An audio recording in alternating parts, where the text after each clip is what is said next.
রাজধানীর আকাশে বায়ুসেনার চরম আস্ফালন, পরাক্রমের ফ্লাইপাস্ট। আকাশে ক্ষমতা দেখালো ৭৫ যুদ্ধ বিমান। রুদ্র ফরমেশনের ককপিট ভিউয়ে মুগ্ধ দর্শক। ৭৩তম প্রজাতন্ত্র দিবসে অন্যতম আকর্ষণ ছিল ভারতীয় বায়ুসেনার ফ্লাইপাস্ট। রাজধানীর আকাশে দাপট দেখালো রুদ্র ফরমেশন, যার ককপিট দৃশ্যে মুগ্ধ দর্শকেরা। জাতীয় পতাকা নিয়ে দিল্লি গেটের ওপর দিয়ে উড়ে চলল advanced light helicopter weapon system রুদ্র।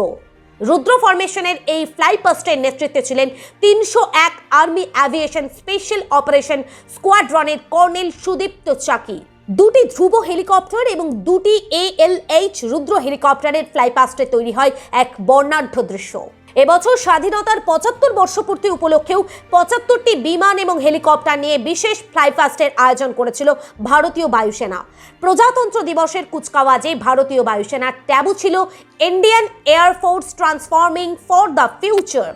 MiG-21, Gnat light combat helicopter, Aslesha radar এবং রাফালের বিমানে স্কেল ডাউন মডেলগুলি প্রদর্শন করা হয় এবছর। স্কোয়াড্রন লিডার মনীশ কুমার এবং স্কোয়াড্রন লিডার আশীর্বাদ মিশ্র ফ্লাইট পাইলট এবং ফরওয়ার্ড এরিয়া কন্ট্রোলার হিসেবে ট্যাবুতে উপস্থিত ছিলেন।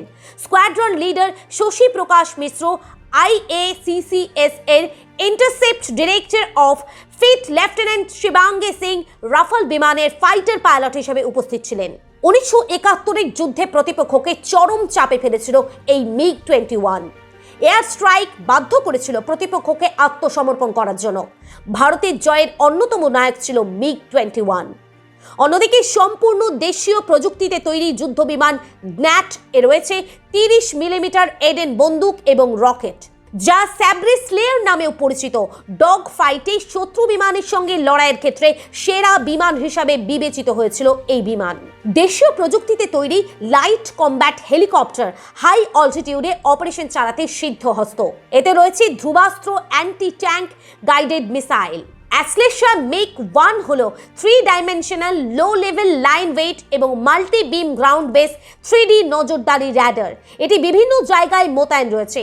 হেলিকপ্টার, ফাইটার, UAV সহ নিচু এবং মাঝারি উচ্চতায় যে কোনো লক্ষ্যবস্তুকে শনাক্ত এবং ট্র্যাক করার ক্ষমতা রয়েছে এর। C-130J সুপার হারকিউলিস পরিবহন বিমানও প্যারেডের জন্য রাজপথের আকাশে ফ্লাইপাস্টে অংশ নেয়। ফ্লাইপাস্টের জন্য ক্যামেরাগুলো অন্য এক বিমানের ককপিটে স্থাপন করা হয়েছিল এবং আকাশের বুক চিরে ওই ফ্লাইপাস্টের মনোরম দৃশ্য মুগ্ধ করল দর্শকদেরকেও। ব্যুরো রিপোর্ট, আজ বিকেল।